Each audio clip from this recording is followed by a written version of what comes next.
कि अगर आप खुदा के अलावा किसी को और पूछते हैं, किसी और की इबादत करते हैं, ये सबसे बड़ा गुनाह है।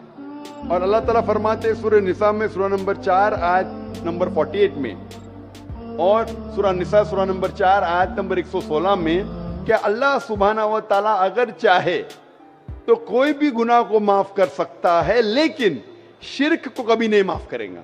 अगर एक इंसान मुशरिक जैसा मर गया तो अल्लाह ताला कभी भी उसे माफ नहीं कर सकता। बहन ने सवाल किया है कि वो कृष्ण की पुजारी है और जब बुत परस्ती करती है, मूर्ति पूजा करती है, तो उस ईश्वर का फोटोग्राफ रखती है, उस ईश्वर की मूर्ति रखती है ताकि कंसंट्रेशन के लिए, तो इसीलिए वो मूर्ति पूजा करती है।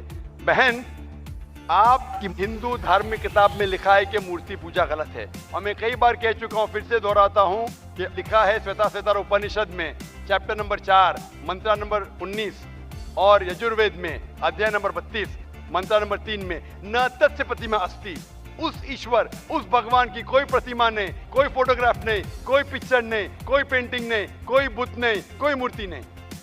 आपकी मजहबी किताब में साफ तौर पे लिखा है मूर्ति पूजा गलत है, फिर भी हिंदू धर्म के अधिकारी पंडित मुझसे कहते, मैं जब कहता हूं आपके मजहबी किताब में साफ लिखा है गलत है, क्यों करते आप मूर्ति पूजा, तो वो कहते हैं कि मूर्ति पूजा करते हैं, मानते हैं गलत है, लेकिन मूर्ति पूजा करते कंसंट्रेशन के लिए।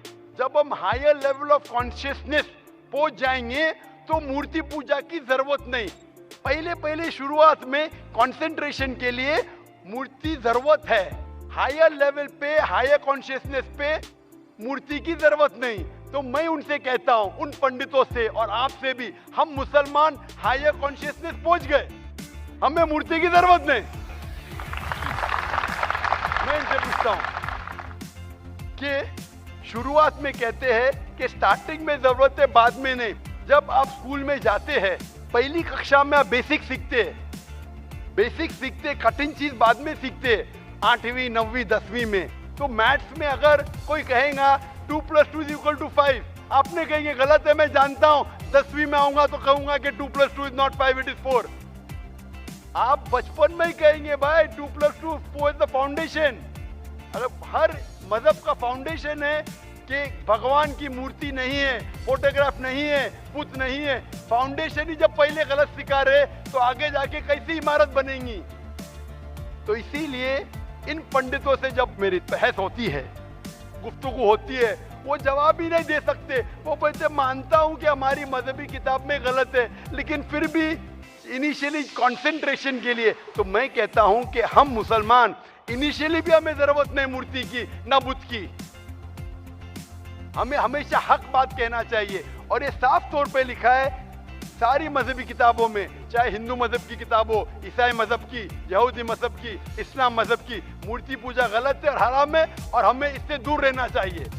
हमें खुदा के कलाम पे, खुदा के अहकामात पे अमल करना चाहिए, ये दीन के ठेकेदारों के नहीं। अगर आपको लगता है कि जाकिर गलत है, जाकिर को भी छोड़ो, जाकिर इस्लाम में 0 है। अगर जाकिर वो बात कर रहा है जो खुदा से मिलती है, जो आखिरी पैगंबर से मिलती है, इसीलिए मैं हवाला देता हूं, चैप्टर नंबर वर्स नंबर। इतने हवाले थोड़ी फेंक रहा हूं मैं, आप चेक करो और जाके तहकीक करो, संतुष्ट हो जाएंगे तो अमल करो। तो मैंने इतने हवाले दिया हूं बहन, आप मानते हैं कि बुत परस्ती गलत है अभी? Sir, I completely agree with what you said. माशाल्लाह, आप अग्री करते हैं लेकिन अमल नहीं करते। There's another point of it. So, honestly, I am not such a religion follower. I just believe that I have a God, and even today, I haven't read many of the books of religion. I've just read Bhagavad Gita, and when Bhagavad Gita does it say that you have to do idol worship? Sister, I don't want you to be very religious. At least be a little religious. And the basics of religion is that idol worship is haram. Idol worship is forbidden. I am asking you where, which chapter, which verse of Bhagavad Gita tells you that you have to do idol worship? Which verse? so I would like to say the reason I believe in idol worship. It is when I have a problem, a very big problem, all I do is I close my eyes, visualize and feel my Lord, that is Lord Krishna whom I worship. And it just makes me feel so much better. I get so much strength then I know I'm ready to face anything that comes. Oh, I will give you the reply. Sister, if you read Bhagavad Gita, chapter number 7, verse number 20, it says that those whose desire has been stolen by material things, they do idol worship. Verse number 21 says that if you worship the false god, God will fulfill your wish, you will go to the kingdom of the false god. So Bhagavad Gita says that if you worship false god, he will fulfill your requirements, but you will go to the kingdom of the false god. Same thing is mentioned in the Quran. Allah gives you, even if you worship wrong things, Allah fulfills your desires and you go more into the depths of darkness. So this is, God is testing you, that do you really worship the true God or do you believe in wrong things? If you worship the wrong thing, Allah fulfills your desires and puts you more in the depths of darkness. You may think that if you ask an idol for wealth, you get wealth. Wealth will not take you to paradise. Following the commandments of God will take you to paradise. So sister, isn't it mentioned in Bhagavad Gita that don't do idol worship? It says those whose intelligence has been stolen by material desires, they do idol worship. So do you mean, I'm asking you, are you a materialistic person? I don't think so. So then why do you do idol worship? You are going against the teachings of Bhagavad Gita. I get it. I would like to think about it. Thank you, sir. Go back home, think about it, read the translation of Bhagavad Gita, and I request you to even read the translation of the Quran. Inshallah, you read the translation of the Quran, and inshallah, I will ask the sisters to give an English translation. And if you are satisfied, it will show you the true direction of how a life should be led. ये भगवान को आप बनाया दिया अपने इन हाथों से।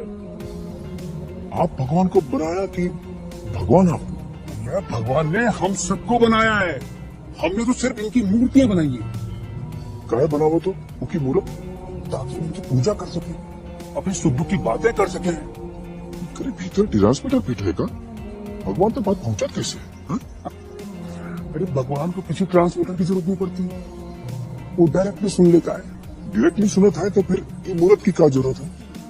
अरे क्या करूं इसका यार, धंधा बंद करवाएगा क्या? How can you say that? मैं ऐसे कैसे आप कह सकते हो कि दिल धड़कता है? तो ऐसा तो दिल तो हम आप सबका मेरा धड़कता जवाब है। सुनेंगे क्या? बीच में मुझे इंटरजेक्ट करेंगे? आपने सवाल पूछा, मैंने इंटरजेक्ट किया? आपने सवाल किया, मैंने इंटरजेक्ट किया? नहीं सर। तो मेरे जवाब को तो खत्म होने दो। जवाब ही नहीं खत्म हुआ, आप कैसा जानते? जवाब खत्म हुआ? खत्म हुआ कि नहीं? नहीं सर। नहीं हुआ। तो सर कह रहे, जरा बात तो मानो, खत्म तो होने दो।